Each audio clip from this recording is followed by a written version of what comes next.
In the world of Hollywood, movies get greenlit and redlit. They get remade and rebooted. But we are the ideal. I'm Sam Gasch. And I'm Mike Bobbitt, and this is Ideal Remake.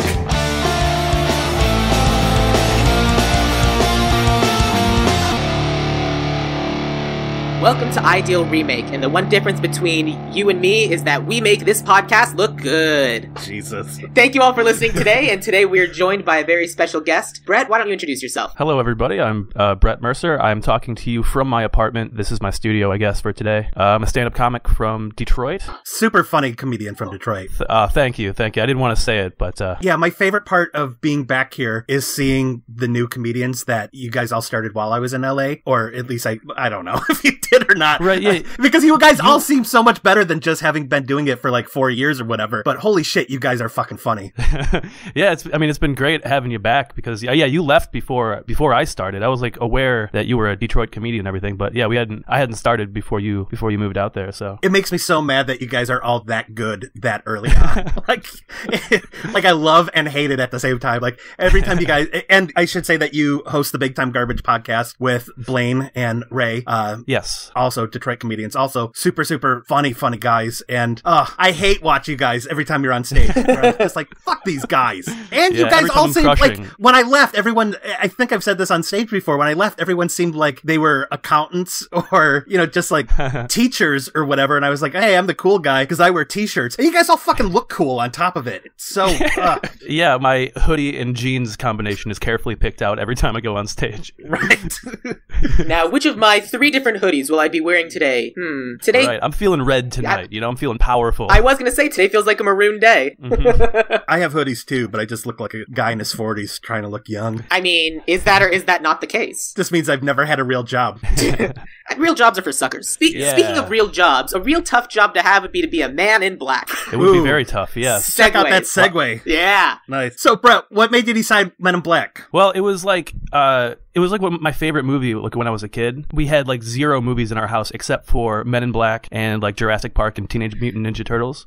So those are like really the only 3 movies that I truly know. Your parents were like, we'll only own VHS tapes from the 90s? I mean, I guess so. They were never really. I mean, not that there's anything wrong with those 3. Those are 3 great movies. Oh yeah, depending on which Ninja Turtles movie it is. The first one. Okay. Which I would ideally want to remake, but that seems like it's been remade like 4 times. Yeah, that one's rough. Nah. I'll go to the one of the other movies that I've seen. One of the other of the 5 movies that I've seen. I had to preface this to Mike before he asked me. I was like, look, I need to let you know I know absolutely nothing about movies. But no, it's going to be great. Now, here's my question for you about Men in Black, since I don't know you that well. How old are you, Brett? I apologize. 28. 28. So we're roughly the same age, which means when you were a kid, did you watch the Men in Black animated TV show? I did. I think I saw a few episodes. I didn't really keep up with it, no. When I was growing up, I loved that show. Like, that was one of my favorite TV shows, and one of my favorite villains of all time is from that show. Really? Yeah. Who was that? There was this character named Alpha, who had been a former Men in Black agent. His name had been A or Alpha or whatever.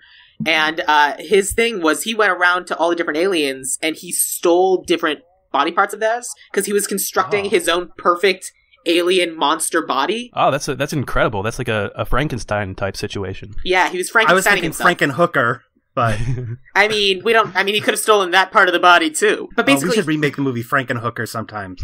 There's a movie called Frankenhooker? Wait, what? Yeah, it's so good. Mike, neither of us have heard of this. Franken Sex Worker. That would be the 2018 remake. I'm looking this up. Yes, exactly. Yeah, Frankenhooker is...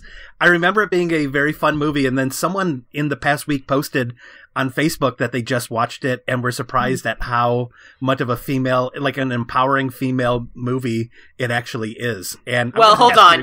Who said that? Like, was it a guy or a girl that said that? A woman said that. Oh, okay. Well, then I can trust her opinion. I remember only watching it when I was a teenager, hoping to see boobs. This is a real movie that exists. This is so weird. Yeah, I'm looking it up over here. What the hell? I don't understand. Why does this exist? You know who should play the doctor in the remake of Frankenhooker is Al Franken. I like it. He needs the work these days too, so Poor Al Franken. Speaking of the Men in Black cartoon, Vincent D'Onofrio did the voices of all the bug aliens in the cartoon as well, too. Did he? Because he's so good. He's by far the best part of Men in Black. I mean, I watched a video of him talking about how he found the Edgar Bug character. He went past a sporting goods store, saw leg braces for basketball, and just kind of put those on and taped up his ankles so they wouldn't move. And then once he found the walk, he found the rest of the movement and wanted the character to sound like George C. Scott, but George C. Scott talked too fast. So he combined George C. Scott with the rhythm of John Huston. And just all the work that Vincent D'Onofrio put into playing this comic book movie villain just made me love Vincent D'Onofrio so much more. Well, one of my favorite facts about this movie is that Vincent D'Onofrio was so good at playing Edgar and playing, like, the bug, that the actual, like, animatronic bug that they'd gotten for the final scene, they couldn't use anymore because his movements were better than the robot bug thing that they'd gotten. So they were forced to CGI a bug instead because it was the only thing that could compete with how good Vincent D'Onofrio was. Wow. Yeah. It was jarring to see. He looked awful throughout the entire movie, like real bad. Well, his skin is slowly rotting, which is super cool. Like, his skin gets subsequently worse throughout the movie because it's literally rotting off his body. That was one thing that, like, rewatching it, I was surprised held up so well, is how great a lot of, like, these aliens looked and, like, all the effects. I don't know, were they practicals? I don't know if they were special or practical, but it was a combination, which I thought was really neat because this is like 2 years before The Phantom Menace, where George Lucas was doing his whole experiment with Jar Jar wanting to have a computer, a CG character exist with humans. But when you look at aliens like the Mikey alien, that is a combination of a person in a suit and a CG alien. And I think for the Will Smith video, it's all CG Mikey. The special effects in this are great. Like, George Lucas isn't the pioneer that I thought he was. Like, Men in Black is fucking awesome. Well, then here's my question for you guys. I don't know if, Mike, you looked this up ahead of time. What do you think the budget for this movie was? $90 million? I totally guessed. I didn't just look it up at all. Ah, Mike. Was that it? Was it 90 million? It was 90 million. Like, the whole point is, the last time I had this, like, I guessed 17 million, I was a friend who guessed 20, and it's 90 million, which was the highest budget for a movie like this. Like, up to that point, that was the most expensive movie. Until, I think, like, 2 years later when Star Wars blew it out of the water. Because, and it's on a random alien comedy. Yeah, based on a Malibu comic. I mean, it's not even a DC or a Marvel comic. I think Malibu may have been part of Marvel. It was. Okay, but yeah, it's like not a hit comic book. A hit movie. Yeah, that's one of the things that was striking to me about like thinking about this in a 2018 context. Like, a story like this would never be, like, endowed with so much money and so much trust. You know, it would be like, it would probably be like a remake of something today. Well, right. that is and that is not true. I mean, the whole concept of, well, no, first of all, yes, you're absolutely right. But, like, because a lot of these cool movie concepts that keep getting made is like, oh, there's a secret society just under the surface and no one knows that it exists, and then here all of a sudden it is. I mean, I don't know what the first one of those movies was, but this, I think, was the first one with aliens, which was cool. I mean, the Neil Gaiman book Neverwhere basically does that. Even the most recently, the new Mummy movie did that, which was really upsetting for me because it was very similar to a script I've written, which is much better. Mike can attest to that. Oh, yeah, your monster script is so good. That Tom Cruise Mummy movie was a pile of shit. Yeah. I'm glad I didn't see it. Sounds like a real waste of time. But, I mean, what other movies can you guys think of that basically have that same trope of a hidden world lying just beneath the surface of our real world kind of thing? The Ninja Turtles movie. There it is, Ninja Turtles. Literally under our world. I got 2 touch points.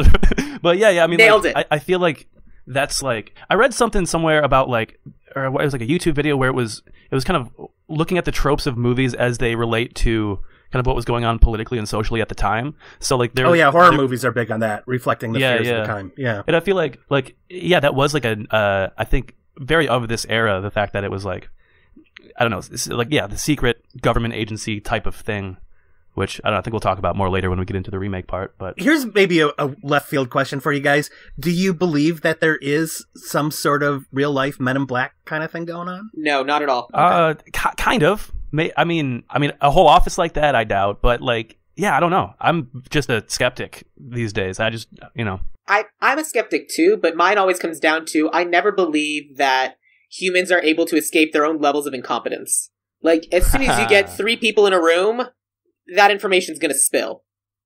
I mean, stuff like that does make sense because, right. Saying that, like, they could keep a secret that great is putting way too much faith in the government. And I mean, you're probably right. In the movie, Kay randomly recruits a dude he meets essentially off the street. I mean, Will Smith is a cop, but nonetheless, he basically brings one guy in, and especially now with like cell phones and everything, no. There's a funny XKCD comic that basically says, it's funny how in the past 15 years with the invention of cell phones, we've quietly disproved the existence of aliens, Bigfoot, Loch Ness Monster, because now everyone's got a camera with them at all times. Right. So you don't believe in aliens at all? I believe in aliens, but not ones that are secretly on Earth this entire time. I mean, it's an infinite universe. Aliens are out there. I just can't think of a reason why they would come here. I don't know. There's so many UFO sightings from, like, Air Force pilots that there are recordings of. I don't know. I kind of do believe that. I feel like a crackpot, but I wouldn't be surprised. I kind of want to believe, but I think that if it was, like, revealed that there are a bunch of unknown beings that are, like, close range, like... I mean, maybe this is the Men in Black at work, but basically it's not going to change like my drive to work or my day-to-day at all. Right. I also would love to believe. I think the concept of aliens is super fascinating, and I love the idea of a society that's so fundamentally different from our own that we literally cannot conceive of the way they live their lives. But again, I can't think of a reason why they would bother us. Right. Unless we're like their ant colony. Right. It also is funny that every depiction of aliens, it's like, oh, this is pretty much just a human. Like, you just want to see other people with two eyes standing on two legs. Like, it's such a reflection of what we are. When it really could just be like this being that doesn't even travel into our dimension and just lives within, like, the 12 or whatever dimensions that I read about on one Wikipedia article. I want to believe that aliens are real and they all look like Jar Jar Binks. Ooh. They're just going to show up one day and be like, we succumb in peace. And they're all super cool and they drive pod racers around and they're my best friend and we hang out. Yep. with my robot buddy who I also made. Yeah. I mean, he's a little uptight, but whatever. All right. So here's the thing about the movie Men in Black. We could go through it step by step, and I think we should just kind of like do a brief run through. But Mike, you always have this idea of what would this movie be from someone else's perspective. With this movie, I was going to pitch that, but it's tough because so many other people in this movie whose perspective it is, their brains get wiped, and so we have no idea. You know, what I want to see is the movie from the perspective of the little smoking coffee aliens. The worms? Yeah, maybe follow them around, because I saw them and I was like, Minions. That's another movie that I've seen. I was like, these are the Minions. Oh, man, the worms. They are the Minions. Yeah. I love that they smoked, too. Like, yeah. You couldn't have anyone smoking in a movie without some sort of warning on the movie. Yeah. Now. Like, people are going to smoke in this. Yeah, and they were like, it was like very obvious, like Marlboro product placement. Like they were walking into work with like cartons of Marlboros. Here's the interesting thing about the worms, which I learned from the animated TV show, because they're in the show. The worms, they all died of lung cancer. Yeah. Well, no, the worms basically come from a planet where things like coffee and tobacco, literally just the royalty, just the king is allowed to smoke and drink coffee. So now they're on Earth and anyone's allowed to have it. They're like, oh my god, and they just like can't stop themselves because it's just like it's such a thing for them to have it. Jeez, I think I'm one of those people. I think I come from that planet and I'm a king.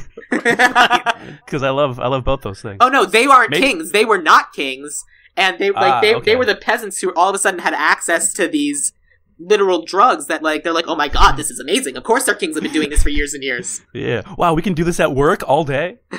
That's kind of a weird message to put in a kid's cartoon. Like, hey, you want to feel like royalty? Have a Camel Light and a pot of Folgers. I mean, it's a weird message to have in a kid's cartoon from a franchise that actively encourages mind wiping. Oh, you don't like what just happened? Mind wipe. Now it didn't. That reminds me, let's do a commercial break. Ideal Remake is sponsored by Camel Cigarettes and Folgers Coffee. Delicious. Goes down smooth. There's nothing I like more than being shaky and caffeinated and nauseous because of all the cigarettes. Delicious. Now back to the show. So let's do a bit of a walkthrough of the movie. So the movie starts with a timely truck coming across the border. Full of migrants fleeing Mexico. And then it turns out one of them's an alien. Take it away. That was a neat effect, too. I like that. It kind of reminded me of Total Recall. The dragonfly? When Arnold hid inside the lady costume that the guy opened up and... Yeah, I loved that reveal, too. I mean, it makes absolutely no sense when you think about it, because he's basically wearing a poncho and we can't see his feet, but... I love it so much because it's such a great reveal, because it, like, let's say you're sitting down to watch this movie and you have no idea what's about to happen.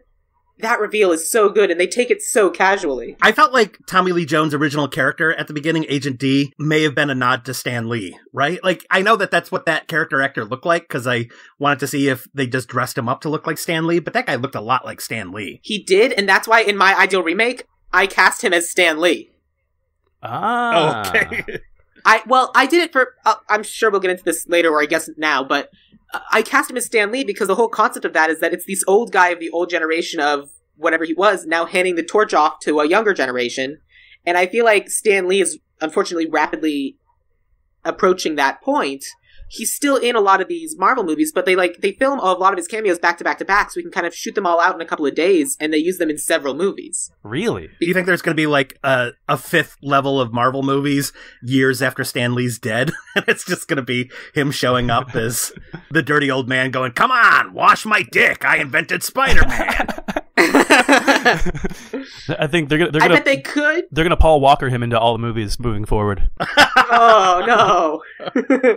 But I mean, that's why I wanted it to be Stan Lee, because that way he could. Because I mean, this is technically a Marvel property, and then he could basically pass the torch, say, "All right, I've had my time. Now it's time for me to go retire and look at the stars." And that's why I thought it'd be a nice kind of thing to do. But I don't know. We'll get into that later. I was gonna say we have to shoot those scenes real quick. And we better be okay with a lot of improvising.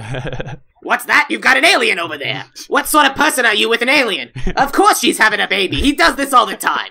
I shot a BBC show. I can't remember, either Harry Valentine was there or Zach was there, someone that Sam and I are friends with, and our impressions of it were completely different. Whoever we were friends with that was on that shoot at the same time thought Stan Lee was delightful, but I was just tuning into how much of a dick Stan Lee was. He got mad at the director at one point in time and wouldn't let the director talk directly to him. The director had to give all of his direction to Stan Lee's handler, and then the handler would say, "Mr. Lee, the director would like you to say this line." And then Stan Lee would say, "Well, tell the director that line's a pile of shit. I'm going to say this instead." And I just found Stan Lee to be such a horrible person. Well, I mean, Stan Lee's always been an asshole.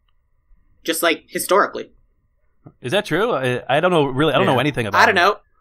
Ask Jack Kirby. Next time I see him. He screwed everyone he worked with out of royalties and credit for creating stuff, but what an awful person. Fuck Stan Lee. The only way I want Stan Lee in a remake is if the Mikey alien can violently force him to give the alien a hand job, like Stan Lee tries to force his young nurses to give him a hand job. That is not a thing he does. He did too. He tried to get his nurse to wash his dick. What? Really? When? Yeah, there was some. Yes. Yeah, I read it. There's a couple articles about how he's a little handsy old man. I mean, that doesn't surprise me, but I hadn't heard any of that. I invented the Fantastic Four. Why don't you get 4 fingers up my butthole while you tickle my balls? We so have we have a fairly sizable nerd audience, and by fairly sizable, I mean we have a solid dozen nerds who listen to the show. And I mean, just so that they don't think that we're turning our backs on the great and wonderful Stan Lee, all hail Stan Lee and everything he's ever done. Anyway. Yeah, I feel the same way about Bryan Singer, too. Bryan Singer's a garbage fire of a human being, but let's stop talking about horrible people. So, in this movie, let's talk about things that are fun, like how Will Smith chases down an alien and, like, shoots up the Guggenheim to do it. Yeah, that's something that, like, you know, in 97 or 98 when this came out, a cop chasing down a perpetrator is like, oh yeah, you know, it's just a classic cop chase scene, but that's got a very different tone in 2018. Yeah. Very different, like, I love the like there was like a kind of an overarching, or not an overarching, but like in the very beginning they made that distinction between like intergalactic aliens and like illegal aliens, and like they kind of got that out of the way at the very beginning of the movie. And I think that, you know, if this was to be remade today, it's like you can't just gloss over that part. There's too much going on in the world to just kind of like gloss over it, you know.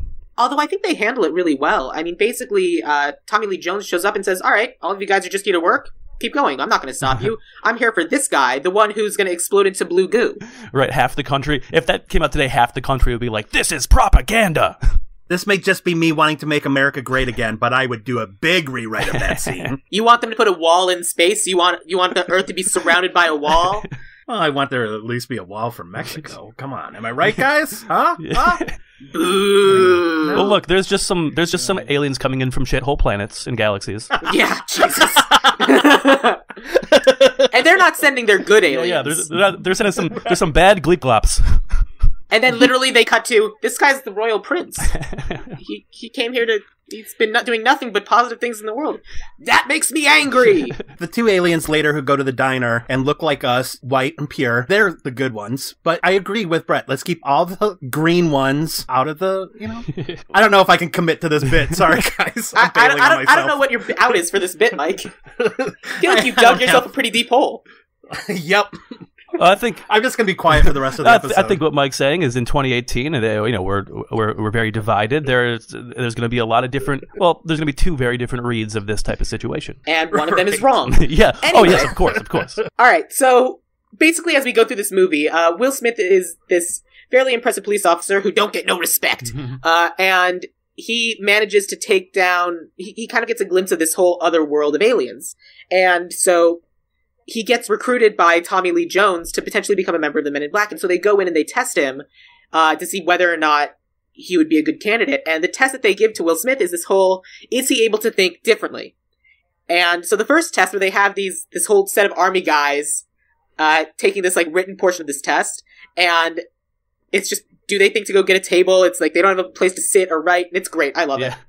I was cracking up at that scene, even though I've seen it so many times. It's like, it's just fantastic. They're sitting in all those weird like 2001 era IKEA egg chairs, which was extremely futuristic for 1997 or whatever. Yeah, there was a mall in Burbank that had those chairs, and I wonder if they were the chairs from the movie. Oh, I'm sure they were. Like, I'm sure these people like saw that chair and were like, we're getting these chairs. They're so horrible and uncomfortable. We have to use them. I got a different read on that. I wasn't sure if that's what the test was, to see if Will Smith would think outside of the box, or if it was just that Zed was reluctantly letting him join because he was thinking outside the box. No, I think that they brought him in because otherwise, like, I was thinking about that when I watched the movie this time. Like, it sure is convenient that Tommy Lee Jones found this guy the day before they had to do this new test for a new person. But I think they did the test specifically for him. Like, I think he found this guy and they set him up because when Zed is talking to him, Zed basically says, "Are you sure?" And Tommy Lee Jones says, "Yeah, this is the guy. I got a good feeling about him." Yeah, maybe. Yeah, maybe. Yeah, maybe the alien was just like a bait, just to see what he does. I don't think the alien was bait. I think the alien, I think that was just how he was found. Oh, right. But it's like he goes through the process of running after him, trying to find him, catch him, and relay all the information. And when they didn't believe him, he was like, he's basically saying, "Fuck you!" Like, I know what I saw. And so, like, when they saw that, like, he didn't take any shit from his superiors, I think that's when they were like, all right, yeah, this guy he's for us, because we operate kind of like outside of the government or whatever. They kind of mentioned that later in the movie, but they liked his outsider, I don't give a damn, I'm just trying to do my best no matter what it takes kind of attitude. I agree. The comparison that I have for it is, you guys have seen Kingsman, right? The first one? Yeah. I have not, but I did. Highly recommend it. There's a moment in this movie where the main character basically gets arrested for, I think it ended up being like defending his mom or something. And he calls, I'm blanking on his name. The guy, what's his name? Colin Firth? Yeah, Colin Firth. And Colin Firth basically shows up and bails him out of jail because it was like the one debt he owed his father. And it just happened to be that Colin Firth needed to find a replacement right then, and he brought him in just in time. And so that always is like well, that's the crazy coincidence of the movie. But this doesn't feel like the crazy coincidence of this movie. This feels like a setup specifically for Will Smith. And so that's why I thought it was interesting, especially after they have the whole shooting gallery thing. I love that scene too. I love that scene so much. Like, his whole explanation is which I thought, that was hilarious because, like, yeah, he shoots the little girl because of all the things going on in the simulation. He was concerned about her being too smart. Yeah. Yep. What little girl needs physics books? No one. That's crazy. When Men in Black came out, I believe I was still living in New Orleans, and I don't remember much about the time I lived in New Orleans. So watching it the other night, this movie was like a brand new movie to me. So really, I loved it. This is such a good movie. And so then Will Smith gets inducted into the Men in Black.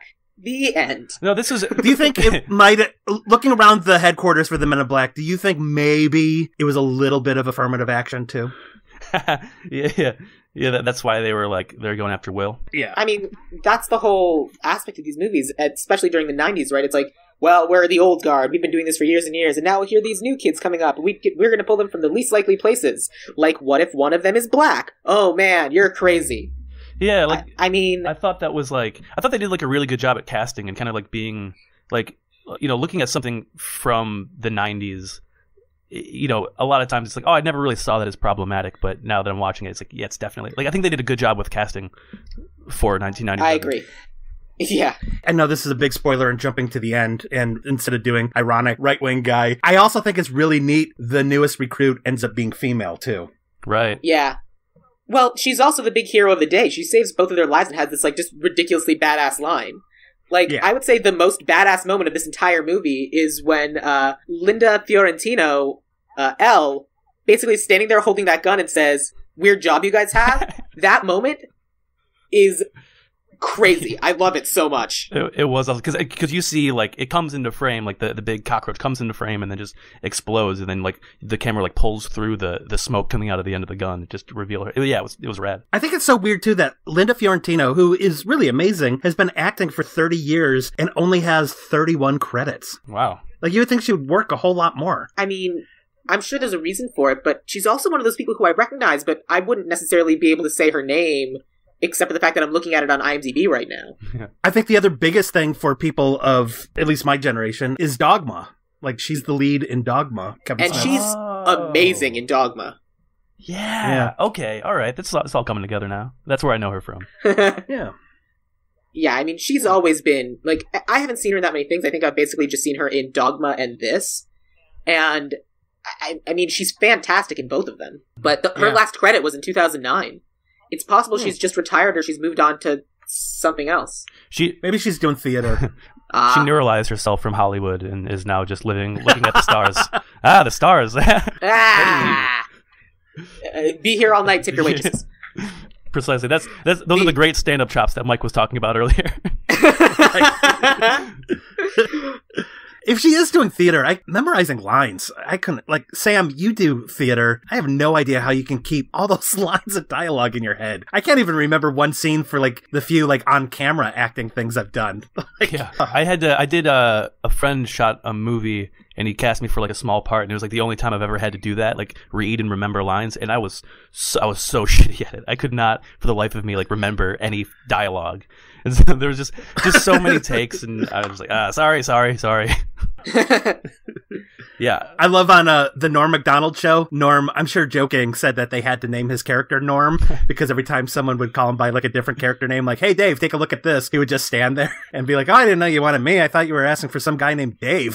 So that's why every character... He's the best. That does kind of happen in Men in Black where she's calling out for Dr. White.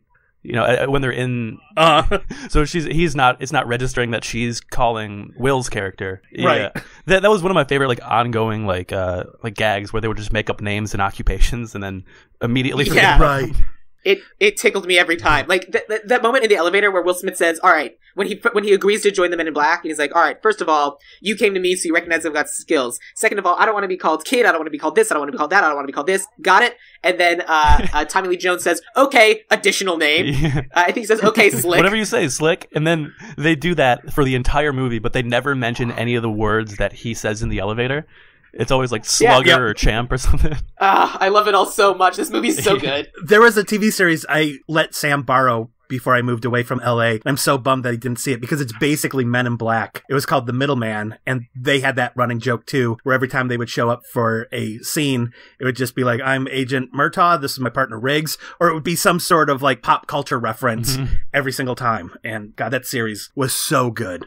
I felt really bad for not watching it because that series had been on my list of things I needed to watch. Yep.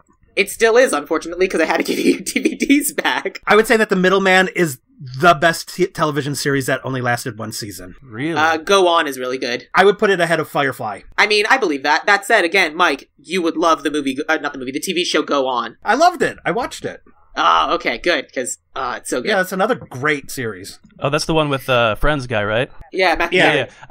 I'll never forget this. There was an SNL, or there was I think it was on Weekend Update, but somewhere somebody pronounced it as goon, and I haven't been able to get that out of my head.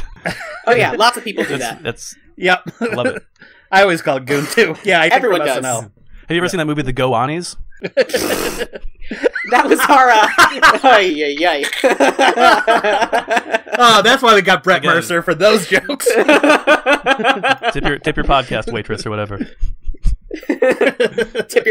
Actually, the real joke would be to say tip your server, because the podcast, it works both ways. Yeah. I love it. All right, so Tip your server.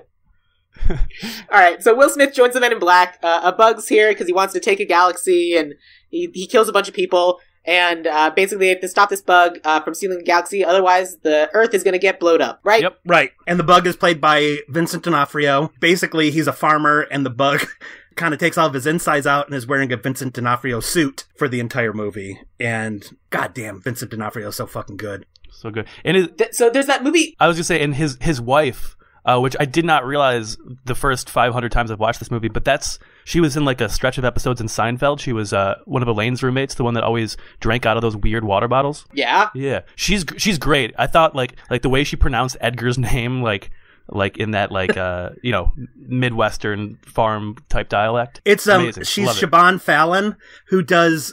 It's weird when you look at her career. It goes back and forth between like thrillers and straight up comedies. Like I think she's a sketch comedian, but she also does like really heavy acting roles too. She's so fucking good. Yeah, it's another one of those people where it's like, oh, where do I know her from? Like, I know I've seen her somewhere. Like, I was watching with my girlfriend. She's like, yeah, that's the mom from Holes. It's like, oh yeah, there's like weird places popping up all over the place where it's like, oh, good. I'm glad she's working. She also gets one of the weirdest lines in the entire movie said to her. Like when the bug's spaceship lands and Edgar goes out to inspect it, and she's like, "What's going on, Edgar?" And he goes, "You keep your big butt back in the house." Yeah.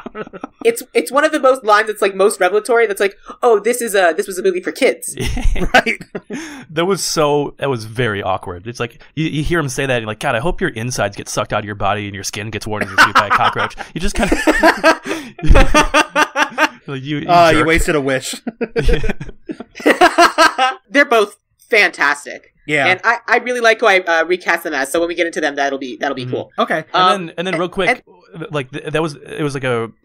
Sorry, I'm tripping up my words. There's an interesting plot point that happens once Agent J is introduced, where he's now trying to make the post-neuralizer memories like happy, and not just not just a Band-Aid. Like, you know what, you get yourself some some nice clothes. You left him. It's all you, girl. Like, and like after that, you saw Agent K being like, make the memories happy or whatever. Yeah, I thought that was sweet. Yeah. Yeah, I thought that was a good addition. It was clear, like the new kid who hasn't done this 10,000 times and still wants to put some effort into it. I liked it. I'm going to jump ahead a little bit because I just thought of another weird scene. They're going and investigating the jewelry shop that got owned by the tiny alien inside of the robot suit. Mm-hmm. And so Vincent D'Onofrio had smashed up the shop ahead of time, and he's out back, and his bug van is getting towed, and the tow truck driver, like, Vincent D'Onofrio's like, well, I'm gonna show you. I'm not gonna kill you with the tail that I used to kill everybody. I'm gonna get this gun. He's literally pointing a shotgun at the tow truck driver, and the tow truck driver looks at him, turns around, shows him a gun that he's not really holding inside his jacket, says, please, puts it away, and goes back to what he's doing, regardless of the fact that Vincent D'Onofrio's still pointing a gun at him. The guy has no idea how a gun works. He was just told that it would give him power. He thinks you just show it to your assailant, and then he's like, no! By the power of Smith & Wesson, I have the power! Maybe the tow truck driver thought that Vincent D'Onofrio had cerebral palsy and was going to miss the shot. Maybe, but I think what we're really saying is that a good guy with a gun did not stop a bad guy with a gun. Right. Or, we don't know much about this character. He could have just been an okay guy who happens to have a gun. Oh, well then okay. Then my comparison falls apart. He was only okay. Doesn't work. He would never have succeeded. I was thinking about, there's the whole gun issue in America today. Like, watching this movie today through the lens of how does this hold up, or how does this work with, this hyper-polarized gun culture. And there was a lot of good guy with a gun-ism happening in this movie. There was, but there was also, you don't necessarily need the biggest gun, because... Like, to quote, Will Smith's gun that he's given is the noisy cricket. To quote the dog, when will you humans realize that size doesn't matter? Yeah, Yeah. That dog's so good. Frank the Pug. Also, I don't want to gloss over this, that the Tony Shalhoub character was like, he's so good. Jeebs? Jeebs. I love Tony Shalhoub. I love Tony Monk. Shalhoub is always good. He's so good on Mrs. Maisel. See, I haven't really seen anything else that he's done. I know him as the Men in Black guy, but I see him all over the place. Oh, I feel like a Tony Shalhoub stalker. I watched Wings, Monk, and most recently Mrs. Maisel on Amazon, and he's so great in everything because he plays such different characters and just commits to them. Yeah. And, I mean, he's also in Spy Kids, so... Wait, what else was he in? I forgot about Spy Kids. He's not the guy who was in Barton Fink, right? I don't remember him in Barton Fink. No, who's the main guy in Barton Fink? Oh, John Turturro. Oh, yeah, I'm getting him confused with John Turturro. But yeah, no, Tony Shalhoub, Wait, hold on. He was in Cars? Tony Shalhoub is also in Teenage Mutant Ninja Turtles. Wait, really? Ooh! No, the 2014 one. Okay, who does he play? I don't know, I haven't seen it. Oh, but I think we can all agree that one of his... He does the voice of Master Splinter, I guess. Is he? No, that's terrible. That's bad casting. I'm sorry.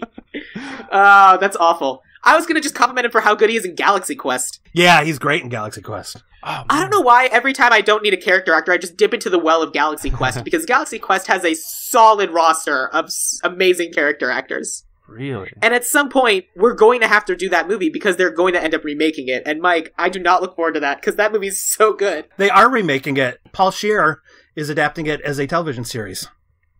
Really? All right, means we're gonna have to add it to our list. I hope that Tim Allen still plays the starring role as a replacement for that show that got taken off the air. Yeah. Going back to Norm Macdonald, Norm had Tim Allen on his podcast, and about an hour into it, he starts talking about Tim Allen being in prison, where he's like, "Hey, when you went to prison for selling all that cocaine, did they call you the Candy Man?" And Tim is just like, "Oh man, we're gonna talk about this." Yeah, and it's like, he was like mortified, kind of. Did you watch that Hulu special about the Dana Carvey show? Yes. No, it's on my list. It's amazing. It's so good. But there's a point where they're like, all right, so we're on after Home Improvement. And they're like, all right, that might be a good lead into our weird, wacky alternative comedy because he was arrested for cocaine. He seems cool, and then they cut to like a promo for like the most heart wrenching episode of Home Improvement, and then after this heartfelt trailer for the episode, it's like followed by the Dana Carvey Show, brought to you by Coca-Cola. And I think the Dana Carvey Show opened with a sketch of Bill Clinton milking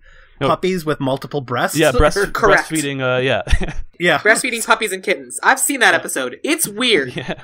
That documentary about the Dana Carvey Show, I think it's called Too Funny to Fail, was one of my probably my favorite documentary of last year. Yeah, incredible. We kind of have an idea of what the plot of the movie is, even for people who haven't seen the movie, which I'm going to take a moment now and say, go watch this movie. It's amazing and you'll love it. But now let's break into our ideal remake. Sounds good. But before we get into our cast, in terms of like time period or anything, I mean, I might make it more current just because I feel like they make it more relevant. Like he has to get rid of his cell phone, and that's one of the other things he gets rid of when he joins the Men in Black, but it's not dated at all. Right. It would be funny if in the remake the only thing that they do to cover his identity is just delete his social media presence. I mean, that's actually a lot funnier. Like they go to his Facebook, they hit delete. Yep. All right, it's like he never existed. That's it. Where did all those tagged photos go? I don't know. We'll never be able to remember Michelle's birthday party. Rewatching it today, one of the things that I thought was interesting was that this was technically a government agency. And I thought that in today's world, it would be a private company like SpaceX or something like that. Yeah. They would get... I mean, that's one of the things they did in Kingsman also. We operate beneath the surface, but no one knows about us. Because one of the things that Zed says is that you're above the law, beyond it. Yeah, so like, I agree with you. He's like, who funds all this stuff? He's like, well, we hold some patents on things that we confiscated from aliens, like Velcro, and like just so that they have like a constant money source, I guess, through licensing, which I think is not like I mean, I know that like the military is years ahead of consumer technology, but I feel like that's in today's world that would be like an Amazon or a Google or Elon Musk SpaceX kind of entity. I don't know if I'm rewriting the comic book, but I was just like, that's a little weird that it's the government and they can just operate. Oh no, I love that without getting the axe from people trying to shrink the budget. I agree with you. I think that it should not be the government. There's something they do in the TV show where it's like Zed's talking to his superiors, and it's like one of those 4 screens with 4 shaded out faces, and you can't tell who it is, and I think that's more interesting. Right. And I feel like I feel like if they work for a government, it's an intergalactic government and not a terrestrial government. Yes. And I was also thinking because it would be some sort of private company, it would be all of their projects would be crowdfunded, but not just from Earth, crowdfunded from all different types of currencies all throughout the multiverse. Yeah. Ooh, I like it. I like that a lot. like an intergalactic GoFundMe. Yeah. It would be GoFundMe, but because it's GOFU but it would be GUFONDME. GoFundMe. Well, it's UFO. I see. Yeah, those letters would be bold in the logo. Yeah. So, well, like, do you remember like that Ron Paul revolution, and it's like revolution, like the letters were flipped so it spelled love. Yeah. It's GoFundMe, but the letters are flipped so it's UFO. Love it. I can see the logo already. That kind of reminds me of, I can't remember what the business front was in Repo Man. Wasn't it spelling out UFO somehow too? Yeah, I remember loving that. It was like I don't remember what it was, but yeah, it was spelling out UFO. So who would we cast as Agent K to replace Tommy Lee Jones? Well, Mike, tell us who you had. Just because he's kind of like the grizzled old guy, the only person my mind went to was Danny Glover. But I think Danny Glover's probably too old for this shit. Maybe. I don't know. Brett, who do you have? I got a couple of different Agent Ks because I was thinking about this dynamic, the old guy and the new guy, sort of, like they're back and forth. So, I mean, one of the ones that really stuck out, I was really thinking about either making this one of the like all-female reboots with both females, or switching the races up. And so the one that sticks out most to me is Steve Harvey as Agent K. Steve Harvey? Really? I mean, I'm not taking this very seriously as like an actual reboot, but God, I would love to see that. He's like just a guy like, I don't believe what I'm seeing. I'm way too old for this shit. Like, you know when like somebody says like a ridiculous answer on Family Feud and you see his face just kind of lose all life? Like that happening after that reaction after the young person like shoots the noisy cricket when he shouldn't have, just like, I don't know what I am an old out of But I mean, if Mike is worried about people not remembering their lines, I don't know if Steve Harvey's a good choice as someone who can remember his lines. But he doesn't have lines. You just keep cutting to him and his mouth is open and he's just giving you that take like, I can't believe what just happened. But the whole purpose Steve Harvey's a face actor. The whole purpose of K is that he's like, I've seen all of this 10 million times before. Another one that I really was thinking about is, I mean, I know he played Agent K in Men in Black 3, but Josh Brolin, I think he plays such a good like younger version of Tommy Lee Jones. I did not see the third one, but my understanding is that he's very, very good. He's great. Oh, yeah. He's really good. I don't really know him from too many things, because, again, I don't really watch a lot of movies, but he was fantastic. Oh, he's from Goonies. Yeah. I see, the Goonies, yeah. Took me a minute. My person for K is actually someone that Mike has tried to cast on this show before. My suggestion for K is Dennis Haysbert, who you may know as the Allstate guy. The reason why he was in my mind is because a couple weekends ago I gave blood, and they kind of have like those old school television shows on in the background. And when Mike had originally recommended Dennis Haysbert, he'd said, well, I always kind of see him as like this guy who's been a cop for years and years and years, but I can't find any IMDb references for that. And the show I was watching was this old show from the 70s or 80s where he was playing a cop.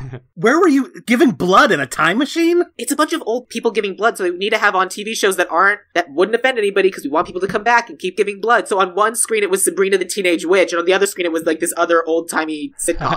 Then could we have Dean Winter, who plays the Mayhem car insurance guy, as Agent J? He would be good. Yeah, he would be great because he kind of does look like an alien, sort of. Like, I mean, he could be K. He could be Jeeves. He could really play anybody in this movie. He's the guy who sells beepers in 30 Rock. He's Tina Fey's ex-boyfriend. That's such a good character. I love. It is. Oh man, he'd be a good alien, but I don't know which alien to make him. Holy shit, he's 53. Yeah, wow. He's too old. I thought he was my He's way age. too old for Jay, but I mean, he's a good alien to have in our back pocket if we run out of people for one of our other things. Absolutely. What do you guys think about him in the Tony Shalhoub bro? I like it. I'm not opposed to that. If we're jumping to Tony Shalhoub, my pitch for the Tony Shalhoub character is the actor David Mitchell. From the Mitchell and Webb look? Yeah. Huh.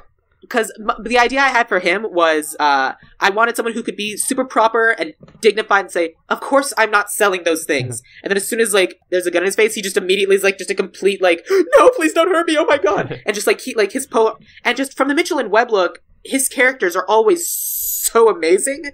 He's such a phenomenal comedic actor that I thought he'd be funny. That said, Mayhem would also be very good. I was thinking... We get it, Sam. You watch the BBC. You're more cultured than us. I mean, I wasn't going to say it. Benedict Cumberbatch. I can't think of any other BBC people. I was thinking... And Martin Freeman. I mean, do you want me to go down a list? Because I got a bunch. As a nod to the original series, have him played by David Cross, who also made a cameo in Men in Black. For the morgue attendant, I think the morgue attendant in our remake should be David Cross. Still? Because David Cross is also in the sequel. Because David Cross is killed in the first movie, and then in the second movie, he's the morgue attendant again, and he's killed again. And I kind of just want him to be this immortal guy who keeps getting killed, but keeps working at the... Like, I think David Cross should be played by David Cross. I know David Cross is an asshole, and Mike doesn't like him because he's not a good person. Oh, man, that sucks. But I love David. I think his comedy is great, but I can see him being an asshole. It's one of those things where it's just like, this bit has already been set up, and I would hate to be the one to break the bit. Yeah. I think that's really funny. Although it would also be extremely funny if instead of it being David Cross as the morgue attendant in our remake, it's Bob Odenkirk. I did think about Bob Odenkirk playing something in this universe, possibly Agent J or Agent K. What about playing Zed? Zed, he's good casting for Zed, but who do you guys have for Zed? Let's talk about Zed. Honestly, to go along with your keep David Cross playing the David Cross character, I love Rip Torn so much, and he's the perfect person for that character. I would not change him at all. I wish I knew what movie it is, but there's an outtake where he snaps at a director, and he starts, I think, trying to, like, beat a director to death with a hammer or something. That's really funny. Wait. It's one of those, like, on-set meltdown things. Really? And, like, the crew is wrestling Rip Torn to the ground. Wow. My casting for Zed is Robin Wright. She is basically in House of Cards. She's basically the Kevin Spacey replacement. I mean, she was his wife, but now she's, like, the president. She was that super badass detective in Blade Runner 2049. She's obviously amazing in Wonder Woman. And just, like, kind of this person who's older, who clearly used to be, like, the beat-em-up person and is now just, like, this person who's very comfortable in control. That's why I thought she'd be a good flip for that. Yeah. Obviously, a lot of the original cast members are great. I mean, and if we could get Vincent D'Onofrio to be Edgar again, we would, but that's not what we're going to do. Right. So that's why I think we need to have someone else, and my pitch is Robin Wright. Signed off on my end. Yeah, because I was trying to think, like, okay. His whole thing was, kind of laid back, but still, like kind of detached. I've seen it all. I've got a desk job at a government agency, but I can't wait to put this new kid through the ringer sort of vibe. So I don't know. I couldn't come up. And all I want to do is go home and work on my trains. Yeah, exactly. I can see. In a scene that wasn't in the original cut of Men in Black was him going like, I'm leaving. I've got a ship and a bottle to build back home. Like, we don't see his office, but his office is just like nothing but ships and bottles. Yeah. But then like a couple, like they start being regular like pirate ships, but then they get like slowly more alien and alien and alien. It's like, I keep taking my work home with me. Yeah. And when Agent J haphazardly sends that flubber ball all around. That's exactly what it is. Oh my god, it's a flubber ball. Okay, we're recasting that ball as flubber. Flubbers are recasting for the ball. Yep. The ball is flubber. The worms are minions. This is going to be a great movie. Amazing. Oh, real quick, who I had cast for Edgar? Tell us. Sam Rockwell. Oh, because he looked fucked. Like one of the only movies that I saw last year or from the past year was Three Billboards, and he looked haggard as shit in that. And I hated the character so much that he played, but he was such a good actor that I don't know, I hated the guy Sam Rockwell after watching that movie. But Academy Award winner Sam Rockwell. Oh, he won. Yeah, nice. Yeah. Who also had a cameo in the original Teenage Mutant Ninja Turtles? Just to throw that in there. I mean, good, perfect. Yeah. He actually probably would be really good. I bet he'd be phenomenal. Yeah, I have someone for Edgar, and I'll tell you about it now. But I want Mike to go third because for a character actor role like this, I'm pretty sure Mike's going to be able to top us. Yeah. My suggestion for Edgar is Garrett Dillahunt from Deadwood. He's in Deadwood. He's in Raising Hope. He's basically he's one of those people you recognize but don't really know where he's from, and he has been in like a bajillion things, and he's one of those like actors. Like the reason why like people talk about Vincent D'Onofrio as like every single actor you ever meet, like you mentioned someone like Vincent D'Onofrio, like, oh my god, like, how there's a comedian's comedian. Mm-hmm. Vincent D'Onofrio's an actor's actor. Like, actors, like, I don't know what he does, but he's amazing. And Garrett Dillahunt is actually one of those actors. All the actors from Hollywood, like, gather in the back to watch him as he's delivering his lines. And everyone, like... You joke, but people actually do that. Is that true? Yeah. Like, people would, like, if they're not on set, they'll go and they'll watch him do the thing because he's always really good. And he delivers lines that only moves the people in the back, and everyone else is like, I don't really get it. But all the actors are like, wow, that was a moving performance. This is an extended metaphor. Forgive me. I mean, it's a good metaphor. I get it. And then just like comedians at the back, like they're watching Garrett Dillahunt on Santa Clarita Diet, and they're like, you know, he's just basically doing Craig T. Nelson. I mean, it's one of those things like how only comedians find Adam Carolla funny. It's fine. Do we? Oh. I think Adam Carolla has a big fan base. I'm not necessarily part of it, but... You're not a man show diehard like I am. The background on my phone is bikini chicks jumping on trampolines. I don't know what you're doing over there, but I have girls in my backyard jumping on trampolines. That's, you know, that's how I roll. Yeah. I mean, but you're in Michigan. They're wearing full parkas, gloves, hats, goggles. Yeah, and what they call, you know, those North Face jackets, they call that the Michigan bikini. Right. I'm embarrassed to admit that I owned the first season of The Man Show on DVD up until I moved away from LA. And then when I was packing everything up, I just kind of looked at it like, I'm not going to fucking move this across country again. Did you give it away or throw it away? I gave it away. Our apartment building had kind of like a table where you could just put books and movies and just leave them for... Yeah, so I left it there. And cool. It stayed there for a very long time. I bet. All right, Mike. So you're the resident expert on character actors. Who did you put for Edgar? Okay, well, my casting for this whole thing is definitely much more comedic than what you guys have thrown out so far, but I like Sam Rockwell the best. But my Edgar and the wife, Beatrice, I flipped genders, and I went Melissa McCarthy for Edgar and her husband, Ben Falcone, as Beatrice. So, interesting. You know, so Edith and Bert. Okay. I got you. Oh, I didn't even think about gender flipping that character. That's clever. I don't know if I'm necessarily sold on it being Melissa McCarthy, but I like the idea of that being a lady. Brett's right. Sam Rockwell is going to nail this. Yeah, I mean, Sam Rockwell would be pretty amazing. Yeah, I mean, I kind of like, he kind of just came on my radar. He's another one of those guys where it's like, I'd seen a lot of things that he's been in, and I kind of recognized him as, but I never put a name to the face, but like after 3 billboards, and I was like, okay, this is a guy who I should probably know, I think. Yeah. Oh, yeah. I mean, Sam Rockwell's amazing. If you haven't seen, basically he's good in everything he does. Okay, yeah. Yeah. He's really good in Moon also, and I don't want to say anything because it would spoil Moon, but there is a point in Moon where he looks all jacked up like the Edgar bug when the Edgar bug is rotting. And, yeah, that's true. Whoa, yeah, okay, hold on, I'm seeing here that he was in G-Force, which was a movie about gerbils, it looks like. Hamster? The guinea pig movie? Okay, I'm watching this. Jesus. I think he just does a voice of a hamster in it. I have a weird thing with Sam Rockwell too, where one of his fingers is like really scarred or like was surgically sewn back on or something like that.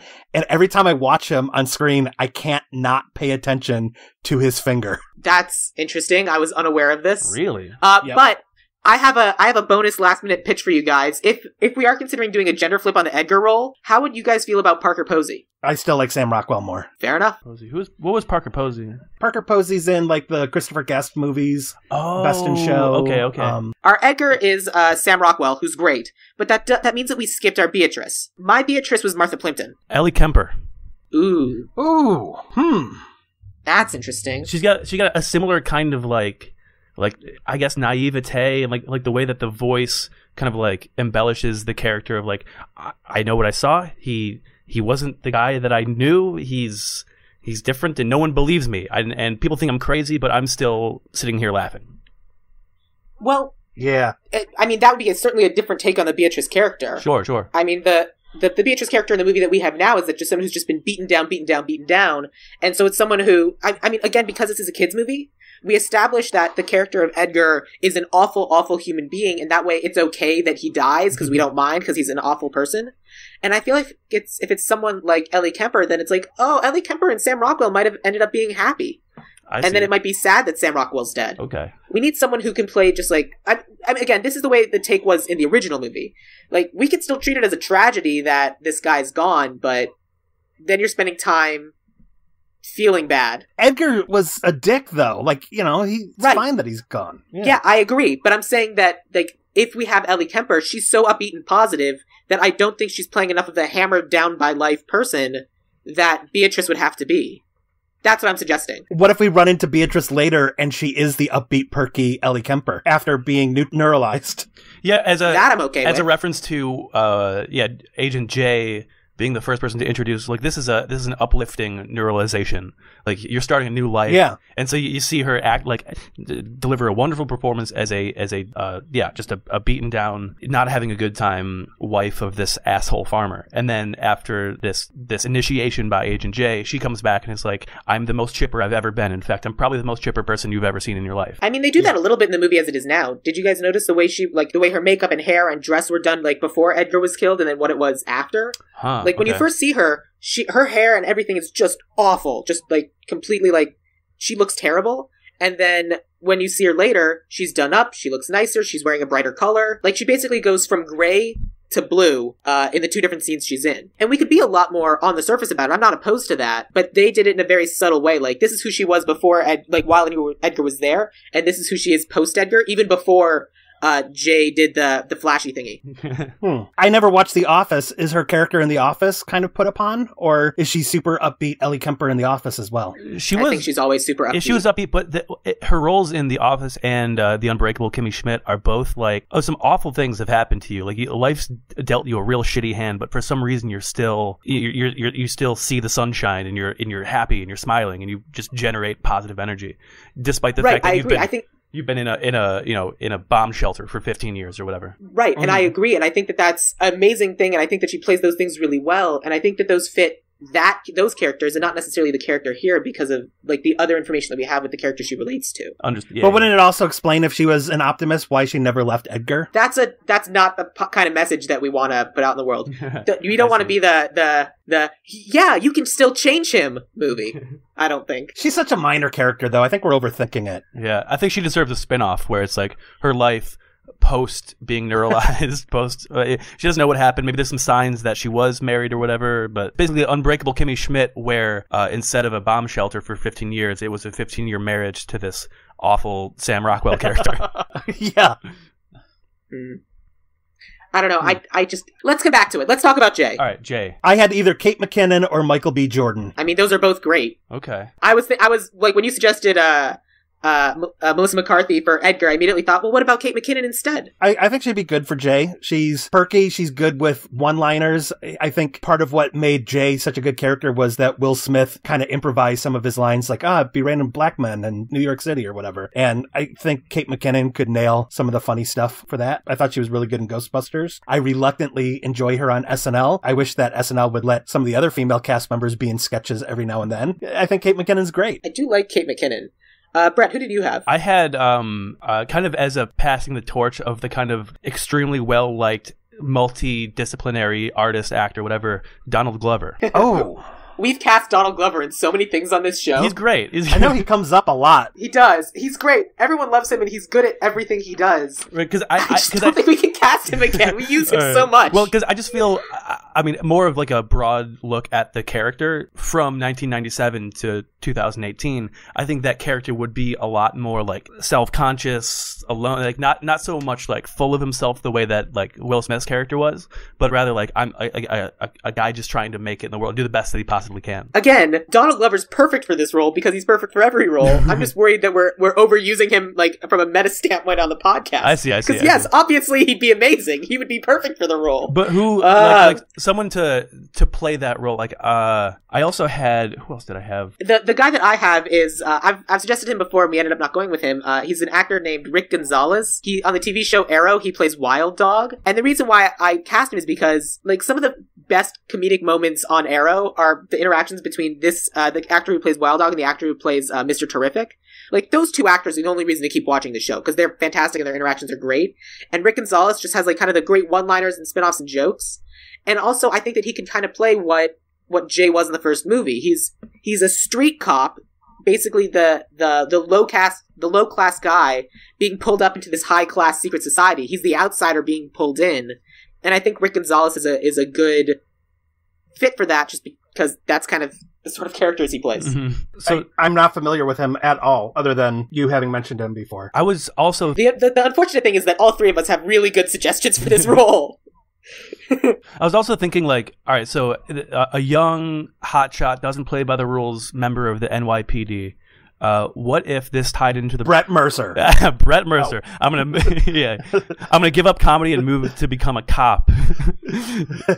You've already admitted that you can't remember dialogue, but we're gonna cast you as a lead in a movie. Oh, I can play a cop. I mean, there's only 3 lines that they say. They say, "Move along, sir." They say, "Not so fast, hotshot," and they say, "Get your hands on the back of your head." I think I can remember those. What about "You have a right to remain silent"? Well, I mean, we kind of skip over that one a lot of the times. Maybe like maybe nothing like to see here. Yeah. This isn't a skate park. Go home. No, but young NYPD doesn't play by the rules. Hotshot. Why don't we tie this in with the Brooklyn Nine-Nine universe and actually cast Andy Samberg? Yeah, Andy Samberg as his role in Brooklyn Nine-Nine, but he runs into. Well, then I think we have what you guys were talking about earlier, which is a Naked Gun problem. Because I mean, part of what makes too funny. Well, no, because a lot of the people in this movie it's a comedic movie, but they're not comic actors. They're not playing the comedy. Right. But Will Smith's playing it funny. Right. He's the one person playing it funny. And we're casting comedians around that person. I see. I mean, so far we have Dennis Haysbert, Sam Rockwell, Robin Wright, and Flubber. That's the boss. Flubber's gonna kill it, you guys. I'm so excited to see what Flubber's original take is. I kind of like that idea. I don't love that idea. I think it's funny that they're talking about combining the 21-22 Jump Street universe with the Men in Black universe. But I mean, if we were going to pull anyone in from Brooklyn Nine-Nine, I would pull in Rosa. Ah, yes. She would be a great Agent L, was it? Yeah. Yeah. Oh, yeah, she would be a good L. I didn't even think about that. Yeah, she'd be awesome. Let's come back to J also, because maybe who we cast as our L will be a good match for who we cast as our J. Right. Who did you guys have for Laurel? Well, I was thinking Aisha Tyler, but now I'm like really into the idea of Stephanie Beatriz from Brooklyn Nine-Nine playing her. I think it's really great too. My person was Mary Elizabeth Winstead, who's Ramona Flowers in Scott Pilgrim vs. the World. Oh yeah, and I like her a lot, but Stephanie Beatriz is better. Unless Brett, you can blow us out of the water. I really can't. I was trying to just come up with that on the spot. I mean, I do just want to see Anne Hathaway and everything, but I don't. Oh no! It's a big it's a big budgetary kind of thing. But I mean, can Anne Hathaway play Agent J? No. The whole zen of Agent J is that he's a street person. I don't think anyone would ever believe that Anne Hathaway has ever even deigned to look upon a street. All right, so yeah, let's go with Stephanie Beatriz for Laurel Weaver. That's great. Love it. Yeah, because I was definitely thinking like, all right, well, she's her character as a whole is she's skeptical. She's trying to like look behind the scenes, but also not like be too far in the foreground, so she doesn't get so it's not noticed or whatever. But yeah, I don't know. I was just kind of thinking of those character traits and couldn't really come up with somebody good to play those parts. What's really great about her too is if you ever see interviews with her, she sounds nothing like Diaz in Brooklyn Nine-Nine. That's such a character choice that she made. Really? That she's so fucking good. Oh yeah, she's nothing like that person. She's amazing at it. It's fantastic. She's sometimes on, I think, Modern Family, where she plays Sofia Vergara's sister too. A completely different character. Like disappears into a character so much. I mean, she'd probably be a good Edgar too, but it's fine. We'll leave her as Laurel. In the furry script that DJ Dangler and I wrote, there's a cop character that I can't not think of Stephanie Beatriz as. And it scares me sometimes when we write it, where I'm like, am I just writing Diaz at this point? I mean, that's fine. You should write with someone in mind, right? I think that's amazing. Okay, so then, now that we know who our Laurel is, who's a good pairing for her? Andy Samberg. No. We just make Brooklyn Nine-Nine Intergalactic Edition. Yeah.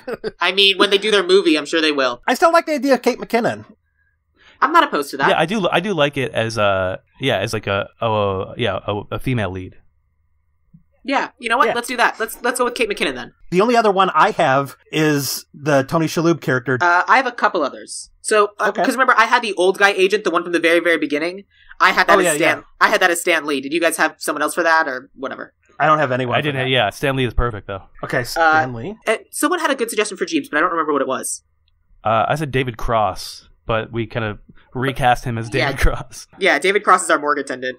Oh, but also, what was the Mayhem? Oh, yeah. That's right. Him. I had John Roberts, comedian, and does the voice of Linda Belcher on Bob's Burgers. Just because he does a lot of different characters on his YouTube channel, and he's so fucking funny. Yeah, he's great. I think he could play like, what does that mean to me? Like, I'm just here, and then gonna like go off and reciting like all the bullshit monotony that comes with having a job like that, where you deal with paperwork. Yeah. I'm not familiar with him, but if you guys vouch for him, I don't see why not. Can we do John Roberts as Jack Liebs instead? As who? As John Robertson as Jeeves is what you said? John Roberts is the Tony Shalhoub alien. The only other thing that I had cast was Frank the Pug. Oh. And so for the role of Frank the Pug, I cast Instagram star Doug the Pug. I really like the idea because, again, we're placing it now as opposed to in the 90s.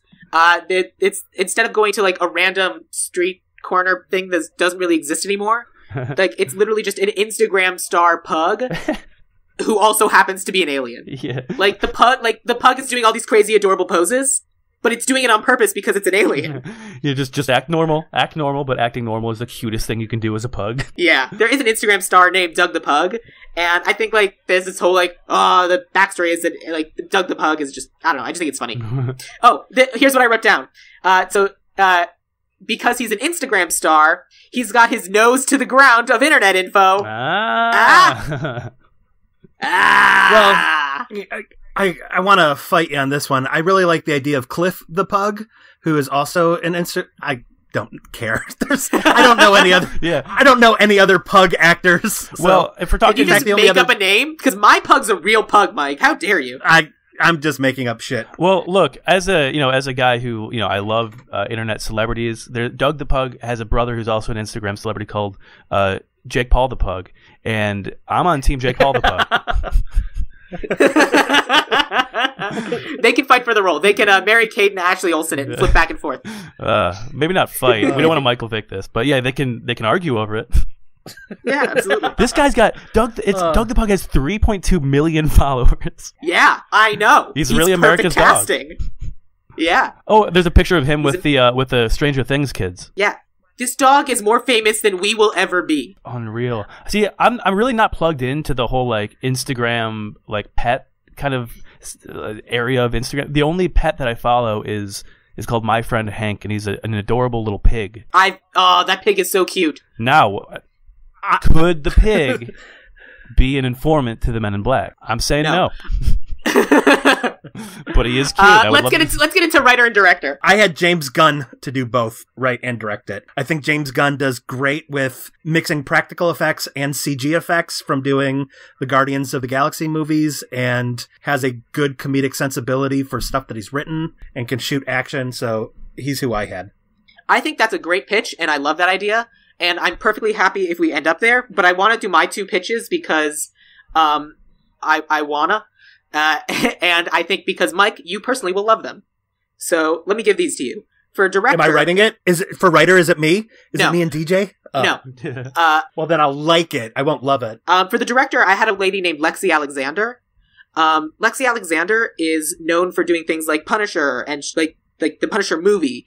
And she's done a few episodes of Arrow and Supergirl, and she did Green Street Hooligans. And she's she's kind of tuned into the whole superhero world, and she's also a female director, which obviously we want to encourage more of. And her IMDb page is incredibly impressive of the types of things she's done. And I thought she'd be able to really kind of capture the action, because I aimed for an action director and a sci-fi comedy writer. So Lexi Alexander is my action director, because she's done all these like superhero action sorts of things. And my writer is a writer named Carrie Kirkpatrick. Mike, do you recognize that name? No. He is the best choice as writer, I think, is because he wrote the movie adaptation of Hitchhiker's Guide to the Galaxy. Oh, really? Yep. I mean, if you want sci-fi comedy. Yeah, I mean, yeah, he adapted it. He adapts a lot of stuff. It looks like he did James and the Giant Peach. Oh, he did? That was so good. And Spiderwick Chronicles, which was adapted. And Charlotte's Web. I don't know. And Smurfs 2. Smurfs 2? What if that was the one that really like... Oh! I mean, I've never seen it. He also did the new version of Charlotte's Web. And He does a lot of kids movies, that's true. Yeah, it's mostly kids movies and adapting movies, it looks like. I mean, that is his bread and butter, it would appear to be. I picked him specifically because we're doing a sci-fi comedy, and I went out and I specifically found the guy who did Hitchhiker's Guide to the Galaxy specifically for you, Mike. Yeah, I will say, because I've consumed like every form of Hitchhiker's Guide to the Galaxy, the movie is not all that different from the radio play or the television series or even the first book. Like, I felt like the movie version is just kind of putting in... I don't think writing the movie version of Hitchhiker's Guide to the Galaxy was that great of a feat, because all of the material is already there in script This form. was a gift for you, Mike. This was a gift, and you're just throwing it on the ground. You can take your gift to me and shove it up your ass. That's not where gifts go, usually. Well, I don't know. I have a gift or two that's gone there. So, yeah. Brett, who did you have for writer and director? Writer and director, I did not. I'll be honest, I didn't prepare for this, but because I don't know a lot of writers and directors. But when I was rethinking this, like, when I was rethinking like the whole storyline mixed with how this story would be taken in the 2018 context, I couldn't stop thinking about Rick and Morty, and just because it's like, it does deal with aliens and eventually points to like different dimensions and the infinite nature of space. So I don't know, like I don't know if I would go with those two head writers, but rather like pick and choose from somebody who's like maybe on that staff or something like that. Yeah, but Dan Harmon, who is the creator of Rick and Morty, also wrote like Monster House. Yeah, and he might be great for it though, because I kind of like the idea of Dan Harmon writing and Lexi Alexander directing. I like that idea too. My suggestion for it would be that I would say Dan Harmon should do a joke pass through the script. Yeah. Like we would get whoever it is to do just like the main bulk of the script, and like who did the joke pass for Doctor Strange? Was that Dan Harmon or was that? That was Dan Harmon, but they left a lot of it on the floor. Yeah. They did, but like something like that, like what he did for Doctor Strange, but listen to him this time. or like kind of along those lines, like a Patton Oswalt type overview of this, or as like some sort of consultant, because Patton would be good too, because I know that he would be extremely sharp when it comes to the nitty gritty of how this exists among like the other Marvel universe or the comic book world or whatever, but also have like really smart jokes that do point to like real life. Because I actually like Patton Oswalt as a suggestion more than I like Dan Harmon. I think Patton would be a really good choice for this. Yeah, because he hasn't done much writing, has he? No, again, as a joke pass, not as our core writer. Okay. Yeah, I guess I could relate this to like I want to see this person's comedic sensibility, woven through the script, and I feel like I don't know. Go ahead. How about the idea of like a writing team of Patton Oswalt, Dan Harmon, and Rob Schrab, who also co-wrote Monster House? Right. Which also kind of makes me come up with a new idea for Agent J instead of Kate McKinnon, because Rob Schrab and Dan Harmon also worked on the Sarah Silverman show. What about Sarah Silverman as Agent J? J for Jewish. Get it, Sam? I mean, I love Sarah Silverman. My honest take on that is she might be too old, because she's about your age, isn't she, Mike? She's 2 years older than me. What I would say is I would go to her and say, who would you cast for this role? Like who among the people that you see as like up and coming, who would benefit from a starring role in the new Men in Black? We wanted to have like, the Sarah Silverman casting pass as opposed to a joke pass, I suppose. Well, then why don't we do this? Why don't we take Mike's idea? And so the original Guardians of the Galaxy movie, James Gunn directed it, and he also was one of the writers, but he wasn't the only writer. There were two other writers. It was a writing team of Dan Abnett and Nicole Perlman, who do... I have a new idea then for a writing team. Patton Oswalt and Brian Posehn. Because Brian Posehn also was writing on the Deadpool comic for a little bit, and also wrote a comic book called, I think it's called like The Last Christmas, and can write comedic comic book action adventure really well too. And I want to see Patton Oswalt and Brian Posehn actually get a script made. I'm good with that. Like those two working together on this script would sell me, absolutely. Yeah, with Brian Posehn, his connection to Mr. Show, especially with like the David Cross aspect, who was the guy on Mr. Show who also played the cop in Arrested Development? Do you know who I'm talking about? I do, but I don't know the guy's name. Possibly. Anyway, like I would want him to be the cop, like one of the cops that show up around, because I think that's another like opportunity for casting like a small role where like I just want to see this person as a cop. You know what I mean? I mean, I don't know that guy's name, but you could certainly make him the cop at the beginning who Mikey tries to eat. Yes. Perfect. Are you thinking Jay Johnston? I think so. Yep. Maybe? Yep. I'm trying to think who else. But yeah, I mean, yeah, the nerd / comedy / real life aspect that Patton and Brian Posehn will bring to the script, I think is perfect for the comedic beats in this. Cool. Yeah, let's go with that. Mike, why don't you give us our walkthrough? Okay, so it is the privatized Men in Black Interstellar crowdfunded by GoFundMe to get the UFO joke in there, which isn't a stretch at all. It's set today, so we can really comment on handguns and aliens. The ball is played by Flubber, and the worms are minions. It is written by Patton Oswalt and Brian Posehn, directed by Lexi Alexander. Frank the Pug is played by Doug the Pug. And starting in order of appearance, I believe, in the movie, would be Agent D is Stan Lee, Agent K is Dennis Haysbert, the random cop is Jay Johnston from Mr. Show, Agent J is Kate McKinnon, Zed is Robin Wright, Edgar is Sam Rockwell, Beatrice is, we're going to CG together, Ellie Kemper and Martha Plimpton. Done, sold. Perfect. Yep. The Jar Jar of the series. Yep. The coroner, Laurel, who becomes Agent L, is Stephanie Beatriz, and Jeeves is John Roberts. The morgue attendant is David Cross again. Yeah. All right. Cool. So, Brett, tell us where you exist on the internet. I'm on Twitter at Brett_Mercer_. Same thing for Instagram. Check out my podcast, Big Time Garbage. It's a lot of fun. What's your podcast about? It's just me and two other like Detroit stand-ups. We talk about like current events and just try to make jokes. I mean, it's really just a writing session that we record basically. But yeah, it's mostly current events and comedy news and stuff like that. But we just hang out. Check it out. You guys have so much great chemistry together too on that show. I like the first one that I listened to where you were talking about being the #1 comedy podcast, and it just kind of reminded me like you were cutting a wrestling promo at the beginning, talking about taking down the WTFs and everything, and it's a lot of fun. Yeah. I mean, it's basically so like much fun. You know, I'm into like news, politics, and comedy, and our personalities just bounce off of each other.